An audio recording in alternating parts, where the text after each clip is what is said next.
Old Navy, valid 630, excludes active. Blog Talk Radio. You're listening to content developed by the GoPro Radio Network, the fastest growing network in the galaxy. GoPro Radio Network. Listen to the voices in your head.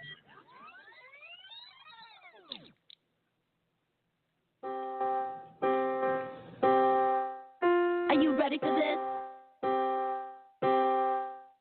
Yeah. Come on. Yeah.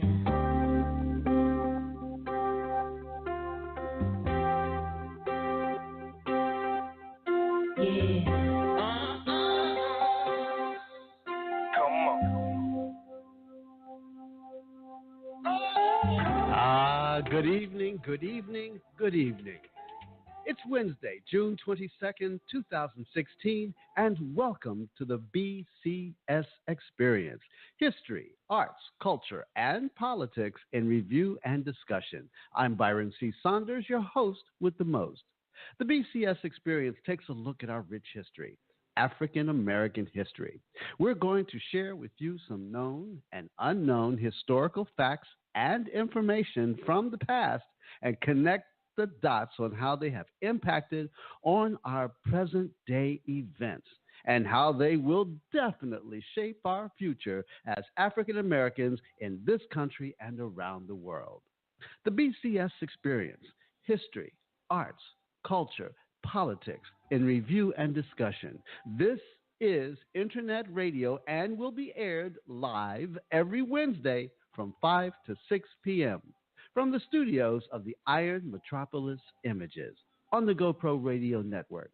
You see, I really am excited about this opportunity to talk to you all across the country and around the globe. I want you to tune in every week on your computer or your phone. And I especially want you to become a loyal listener. And personally, I invite you to lend your voices to this radio talk show to express your opinions on my weekly topics. This is social network radio at its finest. Now, here's the number for you to call to be a part of tonight's discussion. Call 347-884-9839. Once again, that number to call is 347-884-9839. This week's topic: history, history, history. A celebration of known and unknown heroes and sheroes that need to be recognized for their amazing contributions from the African diaspora. Oh, my goodness. My show is the new Underground Railroad Express. Next stop is your neighborhood. All aboard to freedom and to freedom land. All right, we're going to get started right from the very beginning. History, history, history. Okay, the date. It's a Tuesday. It's June the 18th. It's 1793. You see, this date in 1793 celebrates the birth of Anna Kingsley. She was an African-American plantation owner, abolitionist, and former slave in America. Born Anna Magdalene Jai in Senegal. She was captured in her native country in 1806 when she was 13 years old. She was brought to Florida, then a Spanish colony, where she was sold to Zebina Kingsley, a slave trader and a maritime merchant, and she worked on his plantation in northeast Florida. Kingsley married her and allowed her for her freedom in 1811. Now, they had 4 children. She became the manager of the plantation and held the position for 25 years. Anna Kingsley became a slave owner herself. Now, her husband was on record as saying that she could carry on all the affairs of the plantation in my absence as well as I could myself. Now, after Spain sold Florida to the United States, that was in 1819, life grew difficult.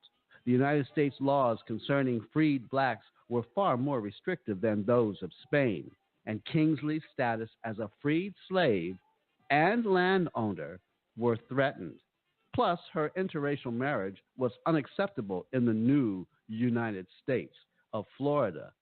The Kingsleys fled to Haiti, where they ran another plantation and created a colony for free blacks.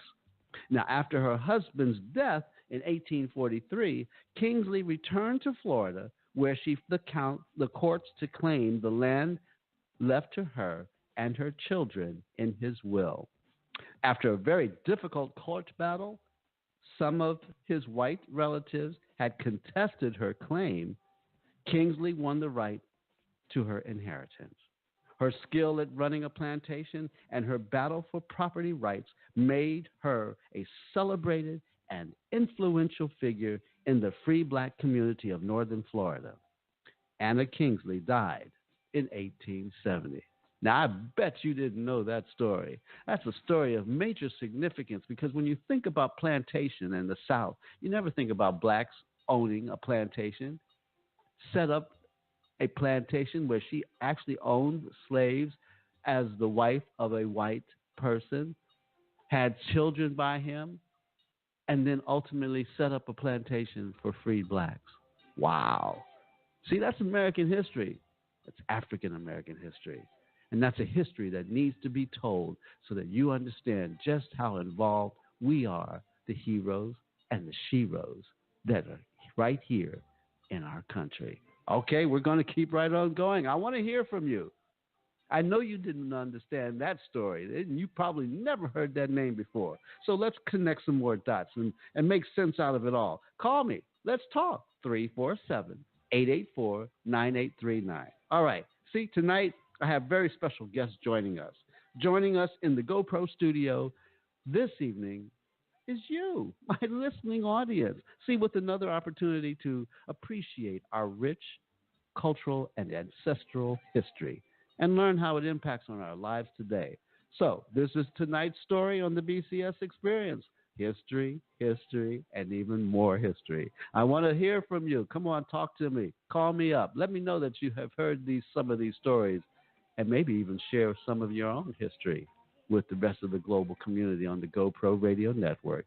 That number to call is 347-884-9839. Okay, we're going to rock and roll some history. Here we go. It's Monday. The date, it's June the 20th, and the year is 1803.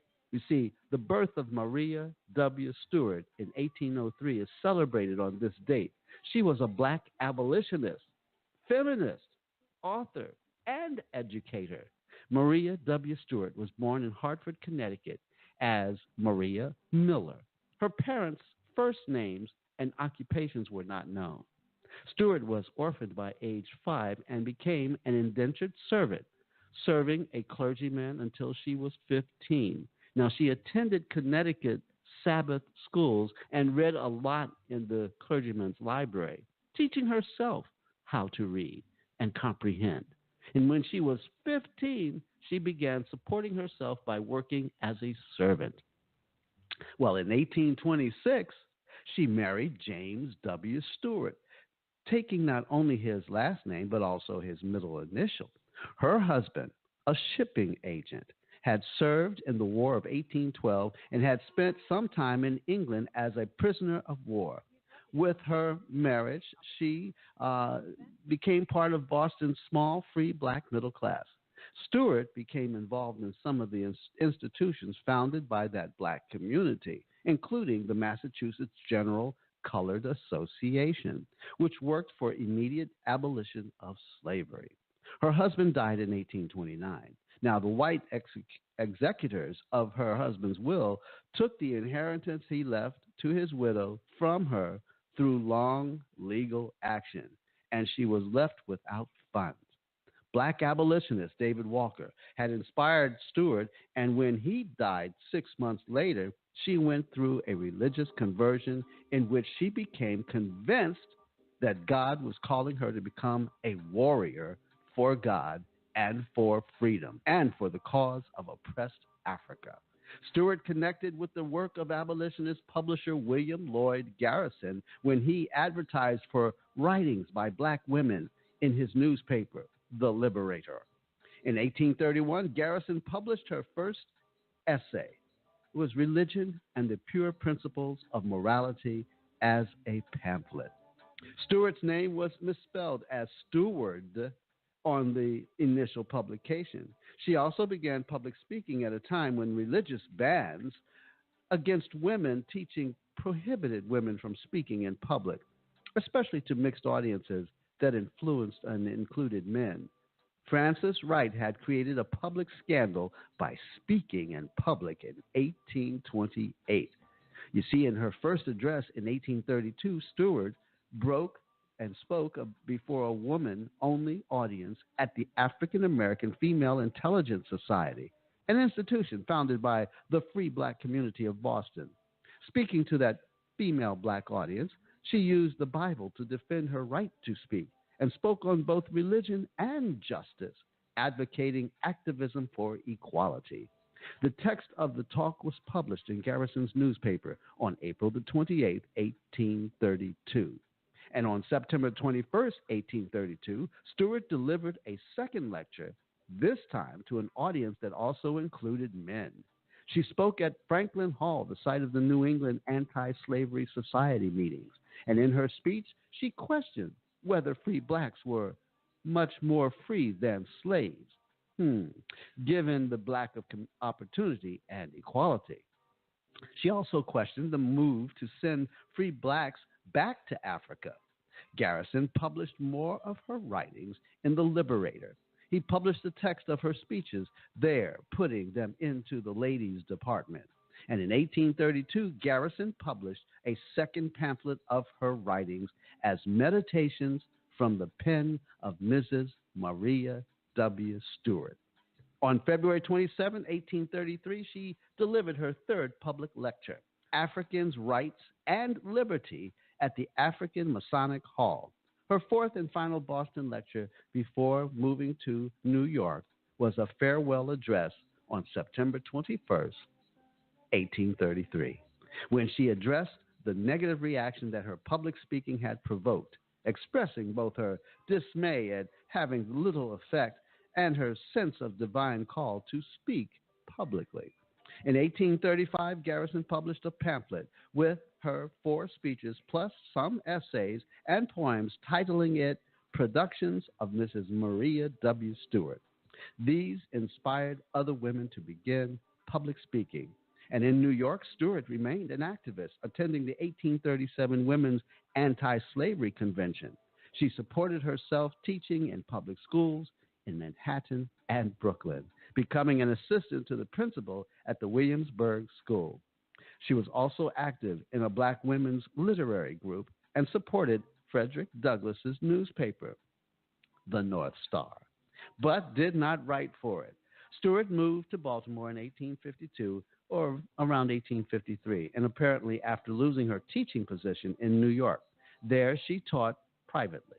In 1861, she moved to Washington, D.C., where she taught school again during the Civil War.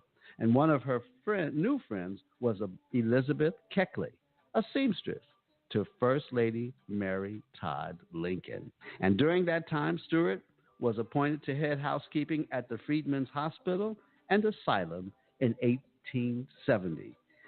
A predecessor in this position was none other than Sojourner Truth. The hospital had become a haven for former slaves who came to Washington. Stewart also founded a neighborhood Sunday school. And in 1878, Maria Stewart discovered that a new law made her eligible for a widow's pension for her husband's service in the Navy in the War of 1812. She used the $8 a month, that's right, $8 a month pension, including some retroactive payments, to publish meditations from the pen of Mrs. Maria W. Stewart, adding material about her life during the Civil War and also adding some letters from Garrison and others. The book was published in December 1879, and on the 17th of that month, Maria W. Stewart died in the hospital in which she worked. She's buried in Washington's Graceland Cemetery. Wow. Now, there's a story of a celebrated African-American woman who published back in the 1800s Not just 12 Years a Slave either. And very important writings. See, we need to honor these heroes and sheroes. That's why we do this on the BCS Experience. So don't go away. We'll be right back right after these very important messages from the GoPro Radio Network. Yeah.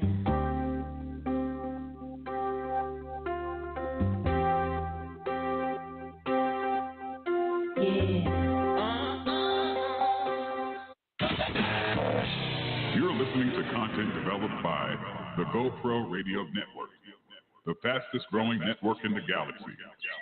GoPro Radio Network. Listen to the voices in your head. We are an amazing people, rooted in Africa, the cradle of human civilization, descendant of the awesome men and women who made a way out of no way. People steeped in the values of truth, justice, respect, harmony, balance, reciprocity, and order. But 400 years of enslavement, Jim Crow, and racism, fueled by the lie of black inferiority, have taken their toll. The result? Too much pain, too much hurt, too much loss. We owe our ancestors, ourselves, and our children so much more than this. Join the movement for emotional emancipation, healing, and wellness for black people. Go to communityhealingnet.org and take the pledge to defy the lie and embrace the truth. That's communityhealingnet.org. Our children and our ancestors are waiting. We interrupt this broadcast to bring you a great opportunity. If you have a product or service, a talent, or something important to say, now's your chance to have your own radio show. Whether you're just starting out or a veteran looking for a professional platform to enhance your presentation, the GoPro Radio Network is the premier place to cultivate and share new and exciting content. We'll help you to grow your audience and keep it growing long after your first broadcast. Now you have a voice. Call 212-696-8562 today or visit www.goproradio.com, and you'll be amazed at how easy and affordable it is to have your own radio show on the fastest growing network in the galaxy. GoPro Radio. Listen to the voices in your head. You're listening to content developed by the GoPro Radio Network, the fastest growing network in the galaxy. GoPro Radio Network. Listen to the voices in your head. All right, already. We're back on. Oh, I'm absolutely ready for this. But are you ready for this? You're listening to the BCS Experience, and I'm Byron C. Saunders, your host with the most. And we're talking history today. We're celebrating known and unknown heroes and sheroes that need to be recognized. You don't know these names, but you need to know these names. And that's why you're listening to the BCS Experience. Okay, we're going to get right back to it. The year, it's 1811. The date, it's a Tuesday. It's June the 18th, 1811. You see, Beverly Page Yates' birth, 1811, is celebrated on this date. He was a Liberian politician, businessman, and soldier. Born free in Norfolk, Virginia, Yates was 18 when he left Virginia for Monrovia, Liberia, in 1829. Like many of Liberia's early colonists, Yates turned to commercial trade for his livelihood and was soon counted among the colony's principal merchants. Operating from a single warehouse in 1838, the trading partnership of Yates rapidly expanded its businesses, and by 1844 owned 4 warehouses as well as its own ship. In addition to his prominent role as a businessman, Yates was a leader in Liberia's military affairs and had advanced to the rank of colonel of the 1st Regiment, Liberia Volunteers. By 1852, the year in which he was also appointed Associate Justice of the Supreme Court. And as the running mate of presidential candidate Stephen A. Benson, Yates captured Liberia's vice presidency in 1855 and was reelected in 1857. The ease with which Yates filled each new post drew comment in 1866 from Liberian attorney H.W. Johnson, Jr., who also observed, "He is at home wherever his fellow citizens feel disposed to place him, whether acting as president of the Senate, as judge upon the bench, commander on the field of battle, or merchant in his counting room." As vice president, Yates served as president of Liberia's Senate. He died in 1883. Wow, very important man. And my connection to Liberia, my grandmother, Beulah Meacham's first cousin, was the first and seventh president of Liberia. Wow. See, we got to connect these dots, folks. We are kings and queens. We are not just slaves. We've got people who have done extraordinary things, and you need to know their name. And if you don't know your ancestors and your heroes and sheroes' name in your own family, how are you going to even appreciate who you are? You're a child of God. Remember that. You are somebody. You are an important person. I want to hear from you. Come on, call me. Tell me some stories in history that I need to know. I'm sharing the best of what I can find every single day. And these stories are coming from the African American Registry. Go to my page, BCS Experience, and you'll see. Or my Facebook page, Byron C. Saunders. I post every single day from the African American Registry, this day in African American history. All right, you want to call me? 347-884-9839. I got history. We're going to keep right on rolling here. It's the date. It's a Thursday. It's June the 21st, and the year is 1832. You see, on this date in 1832, Joseph Haney Rainey was born. A former slave, he was the first black man to serve in the United States House of Representatives 1870 to 1879. I'll repeat that. The first black man to serve in the U.S. House of Representatives. And how come you didn't know that name? You're supposed to know that name. This is an election year. You should know who our heroes are. Anyway, he was the son of a barber who bought the family's freedom. Rainey was born in Georgetown, South Carolina. He received some private schooling and took up his father's trade in Charleston. During the American Civil War, he was forced to work on the fortifications in Charleston Harbor, but managed to escape to the West Indies, where he remained until the end of the war in 1865. Upon his return to South Carolina during the Reconstruction era, he was a delegate to the State Constitutional Convention in 1868 and served briefly in the state Senate. Elected to the U.S. House of Representatives in 1870, he was reelected 4 times, the longest tenure in the House of any black during the Reconstruction era. Now, while in office, he dedicated himself to the passage of civil rights legislation, pressing the interests not only of blacks, but also of other minorities, including the Indians and the Chinese in California. Upon leaving the House in 1879, he was appointed U.S. Internal Revenue Agent of South Carolina. Wow. He resigned that post in 1881 to engage in banking and brokerage enterprises in Washington, D.C. Joseph Rainey died August the 2nd, 1887, in Georgetown, Washington, D.C.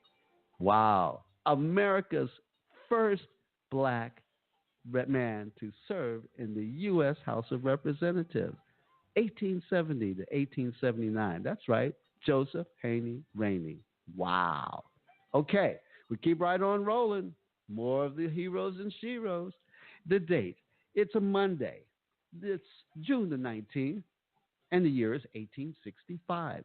You see, this date, Monday, June the 19th, 1865, marks the Juneteenth National Freedom Day. That's right, you heard me call it Juneteenth National Freedom Day. And that's celebrated on June 19th. Juneteenth is the oldest nationally celebrated commemoration of the ending of slavery in the United States. You see, it's the name given to Emancipation Day or Freedom Day. by African Americans where? In Galveston, Texas, in 1865, when Union Major General Gordon Granger arrived in town and read General Order Number 3 to the people of Galveston. It stated, the people of Texas are informed that in accordance with a proclamation from the Executive of the United States, all slaves are free. This involves an absolute equality of personal rights and the rights of property between former masters and slaves, and the connection hereunto existing between them becomes that between employer and hired labor. Did you hear what I just said? The freedmen are advised to remain quietly at their present homes and work for wages. They are informed that they will not be allowed to collect at military posts and that they will not be supported in idleness either, there or elsewhere. And officially, the end of the American slavery was, all right, declared on January 1st, 1863 by then President Lincoln. And his declaration was issued on September 22nd, 1862.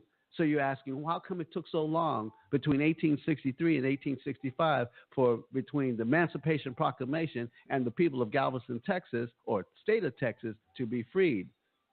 You asked that question? Yes, Byron. How come it took so long? Because the white folks didn't tell the slaves. They kept them in slavery.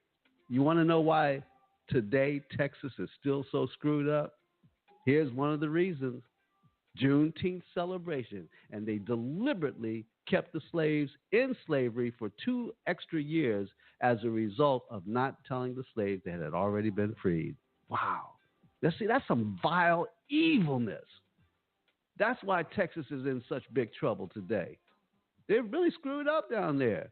Anyway, the observance of June 19th as the African American Emancipation Day has spread all across the United States and beyond. In many states, is an official holiday. Large celebrations began in 1866 and continue to this very present day, Juneteenth celebration. African Americans treat this day like the 4th of July. And in early days, the celebration included a prayer service, speakers with inspirational messages, reading of the Emancipation Proclamation, stories from former slaves, food, red soda water, that's right, red soda water, games and rodeo dances, and let us not forget fried chicken and collard greens and baked potato salad, and of course some watermelon. All right, the tradition spread as African American Texans migrated. Celebration of Juneteenth declined during World War II, but revived in 1950 and fell away again during the 60s as attention focused on the expansion of freedom for African Americans.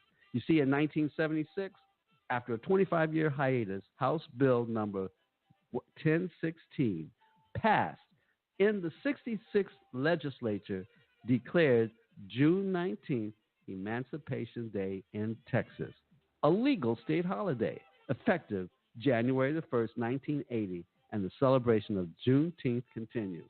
So there you have it. It took them from June 19th, 1865 to January 1st, 1980 to actually declare June 19th as an official holiday for emancipation of the slaves from out of Texas. What else can you say? America, this is your shameful history.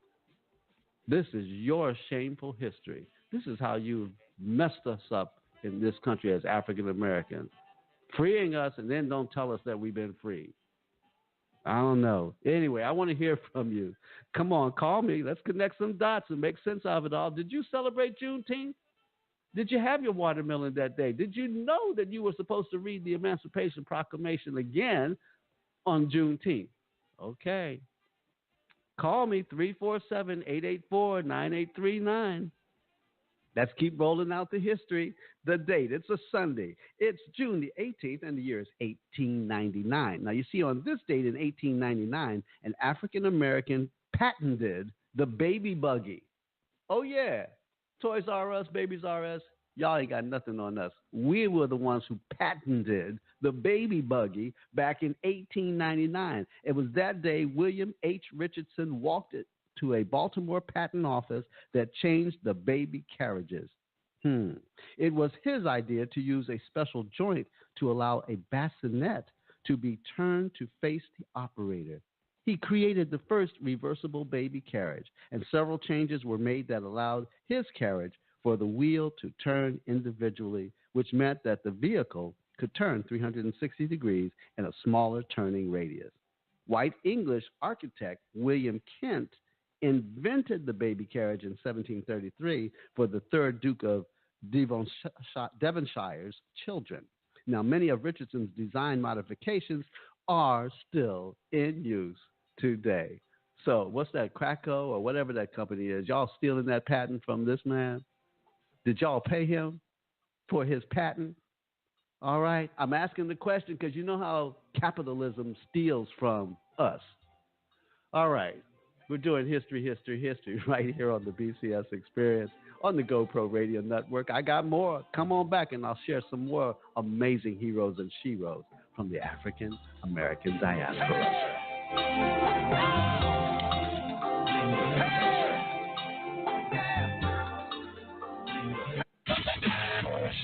You're listening to content developed by the GoPro Radio Network, the fastest growing network in the galaxy. GoPro Radio Network. Listen to the voices in your head.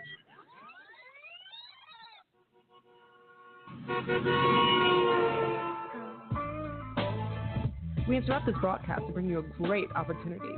If you have an event, product, service, talent, or something important to say, now is your chance. You can have your very own radio show. Whether you're just starting out or a veteran looking for a professional platform to enhance your presentation and following, the GoPro Radio Network is the premier place to cultivate and share new and exciting content. We can help you grow your audience and keep it growing long after your first broadcast. Now you have a voice.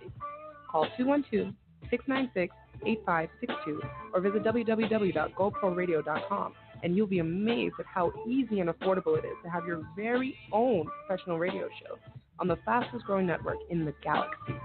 GoPro Radio Network. Listen to the voices in your head.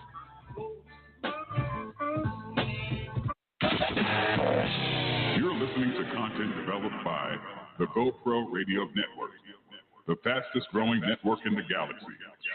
GoPro Radio Network. Listen to the voices in your head.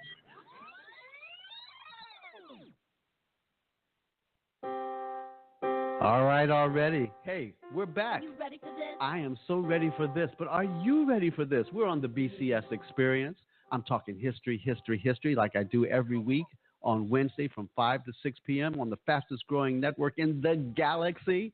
We're talking GoPro Radio, baby. Now, all right, let's get back to the history. Stuff you didn't even know, but you need to know this because we are free people. So start acting like it. Stop being a slave and stop acting like a slave. All right, here we go. The date, it's a Sunday. It's June the 18th, and the year is 1916. You see, Inez J. Baskin, an African-American journalist and civil rights activist, was born on this date in 1916. Born in Florala, Alabama. That's right, Florala, Alabama. She was the only child of parents who stressed the importance of education. Baskins earned a degree in education from what is now Alabama State University and became a licensed social worker and then earned a degree of divinity from Selma University. She was a church pianist for several congregations over the years and also taught ministers at theological schools and conventions. She implemented the first Head Start program in Montgomery, Alabama, and she also developed and implemented the first hot lunch program serving low-income children. After briefly teaching, Baskin rose from a position as a newspaper typist to write stories that documented some of the most tumultuous moments in the nation's history for the Montgomery Advertiser. Now, as a journalist, Baskin was a reporter for the Advertiser's Negro News section. Now, the Advertiser said that when the boycott was organized after Rosa Parks' arrest in 1955, Baskin was hired to cover the event for Jet magazine, as well as for the American Negro Press. The importance of what she did in helping create documentation of everything that was going on here when it was one of the most important cities anywhere can't be overstated. That was said by Ed Bridges, director of the State Department of Archives and History. And now, as a supporter of the boycott and a journalist, Baskin took a seat right in front of Reverend Martin Luther King Jr. when Montgomery's buses were finally desegregated. Wow. In her later years, her goddaughter, LaWanda Mason Goodwine, and Baskin established the Willie Mae Goodwine and Inez J. Baskin Scholarship of Journalism at Edinburgh University. And with sterling delivery and a blunt but sometimes humorous way of speaking, she shared stories of the past with audiences of young people. Earlier, in 2007, she gave a keynote address at Edinburgh University in Pennsylvania, where a scholarship was established in her honor. Inez Baskin died June 30th, 2007, after suffering an internal ailment and being just too weak for surgery. See, you knew Martin Luther King Jr.'s name. You knew Rosa Parks' name. But you got to and never forget the other people who participated right there with those heroes and sheroes. And remember the name, Inez J. Baskin. She wrote about these stories. She was the griot writing down the stories to keep the stories alive. Somebody had to tell the story while Martin was in the lead of protesting and gathering everybody together. And while Rosa was protesting and sitting, well, Inez was writing the stories, making sure that you never forget. That's why she's a shero. That's why we're celebrating her today on the BCS Experience. All right, we're going to keep right on rolling here. All right, okay. Cleveland, Ohio, right on, Cavaliers. You finally got a victory. And I'm happy for you, for the city of Cleveland and for the state of Ohio, because prior to Monday's or Sunday's victory, the number one ticket in town was the upcoming Republican convention. Ugh. Well, thank you, LeBron. Thank you, LeBron and the Cavaliers and all of the team. And Tyronn Lue, you're the most valuable coach in the NBA. You brought home the bacon. You brought home the NBA championship, and now the GOP convention is a second-rate party. Talk about the party, but let's talk about some more people from Cleveland who made it possible. LeBron is just on the shoulders of major, major men and women. So we're going to talk about one of those heroes. And the date, it's a Tuesday. It's June the 21st. The year is 1927. You see, Carl Stokes was born on this date in 1927. He was an African-American lawyer and a politician. Born in Cleveland, Carl Burton Stokes was only 2 years old when his father, a laundry worker, died. His widowed mother supported him and his older brother, Lewis, by working as a domestic. And although at one time the family was on welfare, he helped support his family by working as a newspaper carrier and in the neighborhood stores. He dropped out of high school and went to work in a foundry. And at 18, he entered the Army. He received an honorable discharge as corporal and returned to school. Stokes got his high school diploma in 1947. Now check out this story, y'all. After graduating, he supported himself by working as a dining car waiter. He earned his B.S. Bachelor of Science degree in law at the University of Minnesota in 1954. And 2 years later, he received his LLB degree from Knight Law School in 1956 as a graduate of the Cleveland Marshall School of Law. And in 1962, he became the first African American to be elected to the Ohio legislature as a Democrat until 1967. And during that time, 1965, he narrowly lost a race for mayor of Cleveland. In 1967, he ran again and became the first African American to be elected mayor of a major American city. Now, he was reelected in 1969, but after his second term, he left politics to become a news broadcaster in New York City. He returned to Cleveland in 1980 as general counsel to the United Auto Workers, and then 3 years later, Stokes was elected municipal court judge, serving 2 terms as head of the court. He then served 1994 to 1995 as ambassador to Seychelles. Carl Stokes died in 1996. So you see, there were even heroes way before LeBron James. All right, Carl Stokes, Ohio, a Buckeye. All right, you got to know these names, people. You can't just be walking around and not know your heroes and sheroes. Otherwise, where you headed? You don't even know where you're going. If you don't know your history or your roots, you're lost. Stop being a slave. Come on over to the new Underground Railroad Express. I'm going to lead you to freedom and to freedom land. You got to know these stories, though. All right, here we go. There's more. History. The date, it's a Sunday. And it's June the 18th, and the year is 1944. See, on this date in 1944, oh my goodness, a 14-year-old black boy executed by South Carolina. I'll say that again. A 14-year-old boy executed. George Stinney was found guilty of killing a 7-year-old and an 11-year-old white girl in a trial that lasted less than a day in the tiny southern mill town of Alcula, South Carolina, separated as most were in those days by race. Nearly all the evidence, including a confession that was central to the case against Stinney, has disappeared along with the transcript of the trial. Lawyers working on behalf of Stinney's family have sworn statements from his neighbors accounting for his time that day the girls were killed, from a cellmate saying he never confessed to the crime, and from a pathologist disputing the findings of the autopsy done on the victims.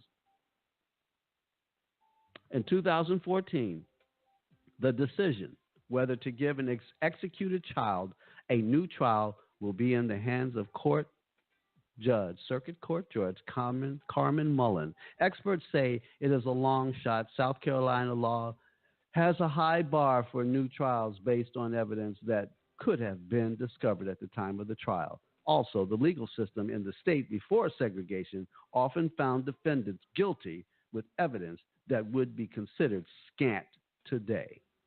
If Mullen finds in favor of Stinney, it could open the door for hundreds of other appeals. But the Stinney case is unique. At 14, he's the youngest person executed in the United States in the past 100 years. Even in 1944, there was an outcry over putting someone so young in the electric chair. Oh, my God, they fried this kid. They fried the 14-year-old's child. I don't know about you people. Okay? That's an abomination. South Carolina. This is your southern states. Your southern states. This is what they've been doing to us in this country. They electrocuted the 14-year-old. Wow. I can't even read this any further. This one is painful. Because they did have information that could have freed and exonerated this young boy. Railroaded, kangaroo court, white racism, white justice right there in South Carolina. And, you know, it's still in the same situation. It ain't changed much. If it took 2 years for the slaves in Texas to find out that they had been freed 2 years earlier, you can imagine what's been going on all across this country. And you wonder why we are upset with everything that goes on. Yes, race is engaged in everything. There's not a single day that race is not impacted on the African American in the United States of America. All right, we're going to keep going on because I can get this in before the next break. Because on this date, Sunday, June the 21st, 1964, on this date in 1964, 3 civil rights workers disappeared near Philadelphia, Mississippi. That's right. 2 of them were white and 1 was black. James Chaney, a black Mississippian, Andrew Goodman, and Michael Schwerner, Jewish New Yorkers, were in Neshoba County to look into the burning of a black church and help register black voters during what was called Freedom Summer. And yes, the 3 were stopped for speeding, jailed briefly, and then released, and after which they were followed out of town by a gang of Klansmen, KKK, intercepted, and murdered. We should never, ever, ever forget those 3, Andrew Goodman, Michael Schwerner, and black man James Chaney, murdered in Mississippi, 1964, June 21st. All right, I got to take a break here. And after that, we'll come back and close out this history celebration. And maybe even have a very special guest come in who just walked into the studio. I got to honor some history that was made last week. All right? We're right here on the BCS Experience. Don't go away. I'm waiting for you. Come on back.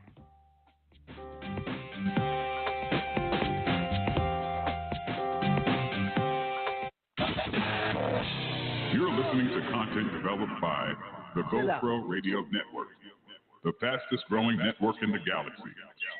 GoPro Radio Network. Listen to the voices in your head. Why are you paying for radio? Are you serious? GoPro Radio offers content for free. Go to www.goproradio.com and listen to original, irreverent, and exceptional talk shows. It's free. Go to www.goproradio.com now. It's that simple and free. www.goproradio.com. Listen to the voices in your head. Oh, and did I mention it's free? We interrupt this broadcast to bring you a great opportunity. If you have a product or service, a talent, or something important to say, now's your chance to have your own radio show. Whether you're just starting out or a veteran looking for a professional platform to enhance your presentation, the GoPro Radio Network is the premier place to cultivate and share new and exciting content. We'll help you to grow your audience and keep it growing long after your first broadcast. Now you have a voice. Call 212-696-8562 today or visit www.goproradio.com, and you'll be amazed at how easy and affordable it is to have your own radio show on the fastest growing network in the galaxy. GoPro Radio.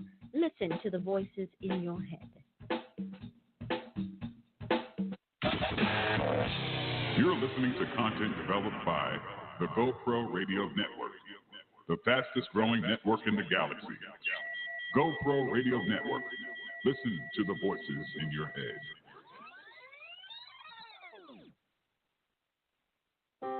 All right, already. Hey, are you ready for this? I'm so ready for this. Listen, news, I got breaking news right now, okay? It just happened, and I usually don't do this in my show because I have a little bit more history to give, and I'm going to try and get it in, but when you have news that is happening and history is being made right here on the GoPro Radio Network, I just want to introduce you to a mentee. Now, for those of you who do not know, my producer, Tylon Eusebier Washington, was voted and honored last week as one of the mentees of the year from New York Mentors. And his mentee, Khadijah Holmes, sitting right next to me. I got a star. She's wearing her sunglasses today, which is why stars are supposed to do that. I know the paparazzi probably chased her down the street until she got to the studio. I want to welcome you and congratulate you, Khadijah Holmes. Thank you. You know, you were just amazing that you've been a part of this family, the GoPro Radio Network. I had a chance to meet your mom last week. She was so proud of you. She really just... Now, tell us, are you still in school? And what are you going to do with your life now that you've been getting all this acclaim? Well, today I got my cap and gown. Oh, so I'm not still in school. I graduate Saturday. Oh, my goodness. So you're a graduate? Yeah. Come, give it up. Give me a fist bump. Now that you are out here and about to take a step, I understand you have a trip to the White House planned. Yeah. Yes. So you're going to go meet the president and the first lady? Yes. See, folks, I'm trying to tell you, heroes and sheroes, who are they? And you need to thank you. Turn that applause up. They're giving you a standing ovation out there. This is what I like. This is why we are here, because if you don't know who this young lady is, she's achieving a status and a rank that we're so proud of her. She walked that walk. Let me ask you something. The amazing visual at the graduation, did that blow your mind? Well, all the people who were there? No, the graduation is Saturday. You don't know what's about to happen. Yeah. Oh my God. Let me tell you, folks, Khadijah, take a camera with you to take selfies, and not just of the people who are in your class, but I want you to take a panoramic camera view of the village, because you know the African proverb, it takes a village to raise a child. Your village is going to salute you on Saturday. And there will be 1,000 people out there, if not one, but thousands. And these are the people who put the hopes and the love into raising our children so that they could be one day saluted like you were last Friday. Or last Friday? Was it last Friday? Yeah. No, I think it was Thursday. Last Thursday. See, I'm a day late and $1 short. But it was last Thursday, and there was at least 400 people in that room. It was a lot of people. Yes. I wasn't expecting that. See there? And of all races, all colors, all backgrounds.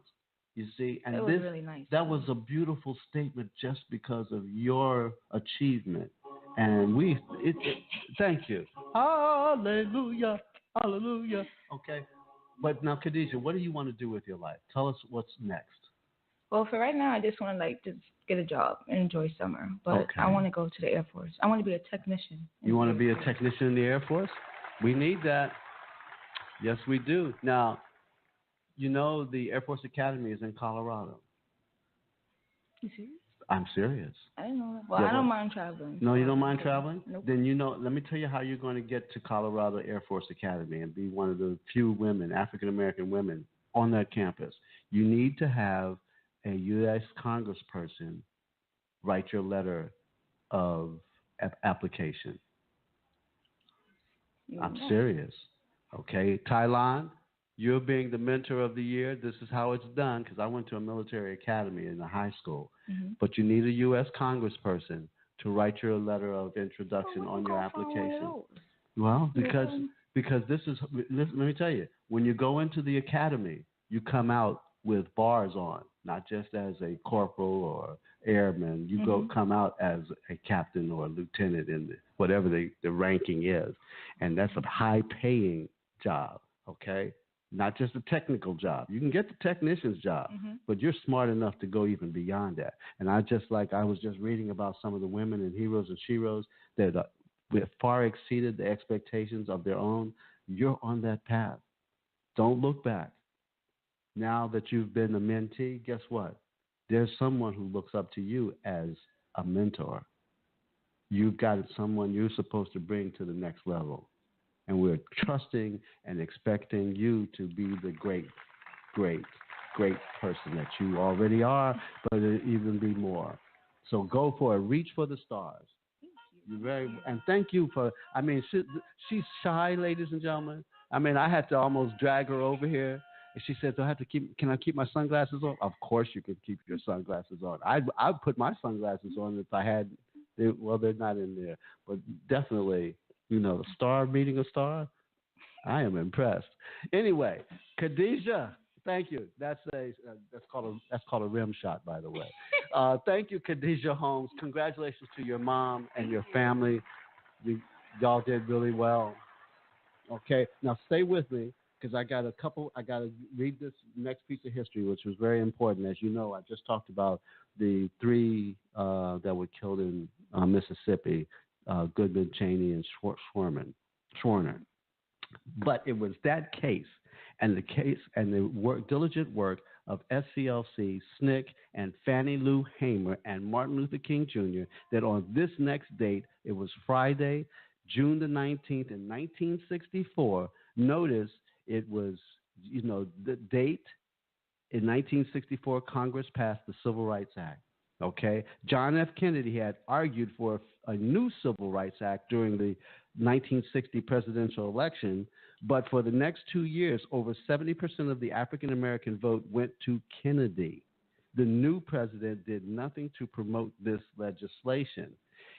The Civil Rights Bill was brought before Congress in 1963, and Kennedy presented arguments in favor of it on June the 11th in a speech on television, and Kennedy's Civil Rights Bill was still being debated by Congress when he was assassinated in November in 1963. So it was Lyndon Baines Johnson. If you haven't watched that movie on HBO about Lyndon Baines Johnson, it's an exceptional movie. That's what it's called? The movie is I can't think of the name of the movie right now, but it's about Lyndon Baines Johnson right after Kennedy was assassinated, and he became the president, and he pushed the Civil Rights Bill through Congress. Now, at that time, understand this, what changed the dynamics of the Southern vote, which used to be all Republican. Remember, Abraham Lincoln was a Republican, and the party of choice of black people up until that, All the Way is the name of the movie. It's on HBO right now. Excellent movie. But you got to know the history here, because at that time, all of the blacks were basically Republicans. And in the South, all of the major party members were Republican, Democrat rather. They were Democrats. So Democrats were the Dixiecrats, as they were called, and they were the segregationists, they were the racists, they were George Wallace, they were every racist you can imagine were Democrats. When Johnson passed this bill, and at that time, those Southern crackers left the Democratic Party and became Republicans. Right at the night. Why are the Republicans today mostly in the South?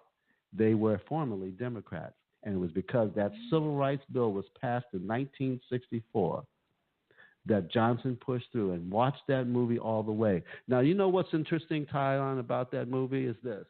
When Selma played, you seen the movie Selma? You must see the movie Selma. Go, if you owe it to yourself as an African American shero, because you are now, I'm passing the baton to you to tell the stories, to keep the legacy alive. See, you made history last week. Your name is now written in the books. And that's why it's so important to understand our history and how we connect the dots. So understanding that story about Selma and about All the Way in LBJ, that was his, by the way, his political phrase, All the Way with LBJ. And at that time, Goldwater was the Republican candidate, just like Trump. Just as racist, just as vile as Trump. History is not only repeating itself, but watch this. Because of Trump and what the Republican Party has done to try to render our federal government dysfunctional under Obama's administration, the Republican Party is on deathbed. They will never, ever be the same. And right now, women are going to be the next revolution in this country. There are more women voters than there are white male voters. When the GOP has attacked women's rights, LGBT rights, African Americans, Asians, and Latinos, if we just come together and those groups by itself come together, Republicans can't win a dog catcher's vote. I'm telling you, Trump is about to get stripped down and broken into pieces. So, we got 90 seconds left. You want to say anything? Come on, say something. Say something, Khadijah, to the people out there. Yeah, you want to thank your mentor? Yes, I would like to thank my mentor. You know, all the troubles and everything that I've been through. Yes, you put him through some troubles? Just a little bit. He'll be okay, though. Just a little bit. Well, Tylon, thank you for taking the time to mentor this young lady. You have made us all proud. And so, Khadijah, on your day, Saturday, when you walk that walk and get that piece of paper, remember this moment that you made in history on the BCS Experience. All right, that's what I'm talking about. All right, folks, I want to just say this has been the BCS Experience. Oh, my goodness. You know, Tylon, you save your Washington, my producer. Mel, come back from Africa. I miss you, Mel. Come back. All right, Khadijah, Charlene, Alex, Charlene, where are y'all? All right. Anyway, those are our interns here. It's a very special thank you to Jazz Lounge Project and Andrew Julian Myers for my show's fabulous theme music. Thank you, Mike Sargent. You helped to put all that together. And then tune in next Wednesday when my show, the BCS Experience, will be right here live and in living color from 5 to 6 p.m. on the GoPro Radio Network. Hey, I'm Byron C. Saunders. It's been all about the BCS Experience. Join me next Wednesday when my very special guest will be you, my listening audience. Well, I'm out of here for the moment. Until then, peace and love, always and forever.